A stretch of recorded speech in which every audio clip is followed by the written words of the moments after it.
SpongeBob SquarePants, the movie game. Now, obviously when it comes to licensed games, I could have easily talked about Battle for Bikini Bottom, but I really do feel like the movie game just isn't talked about or represented enough, so that's why we're talking about it here today. Basically, the movie game is like the unofficial sequel to Battle for Bikini Bottom. A lot of the things that you saw or did in Battle for Bikini Bottom, you're going to be doing here. One thing I will say is that there's not as many playable characters, but that obviously makes sense with the plot of the movie. You're only going to be playing as SpongeBob or Patrick in a given thing.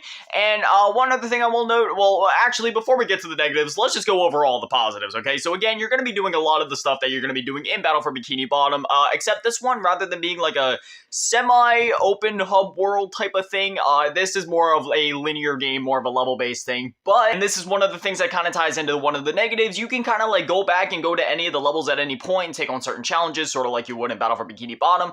But that's kind of where one of the negatives comes in, and really my only negative with this game is that it's one of those licensed games where it's going to force you to repeat content towards the end of the game, where it's like, hey, you don't have enough golden spatulas, and now we need you to go back and do a bunch of these challenges in the previous levels in order to get enough to, progress through the game story, which honestly isn't that big of a deal because there was sort of like that same thing at play in Battle for Bikini Bottom. It feels like especially apparent in this game, but it's not like you necessarily have to 100% the game to beat it or anything like that, but you do have to come pretty close. I'm pretty sure it's like a solid 70 to 80% that you got to get through. And again, for some people, that might be a little annoying if you just want to see the story and you get the game over with, but for others, like completionists, that's not going to be a big deal anyway. For me personally, it wasn't that big of an annoyance. It literally only added like, I don't know, maybe like an extra hour onto the game because, you do earn a lot of the things that you need to keep progressing through the story just as you naturally play. There was only like a couple of instances where I had to go back and go out of my way to actually get those things. So even if even if it sounds bad, it really isn't that bad at all. Otherwise, this is literally everything that you love from Battle for Bikini Bottom and just more of it. Like it's an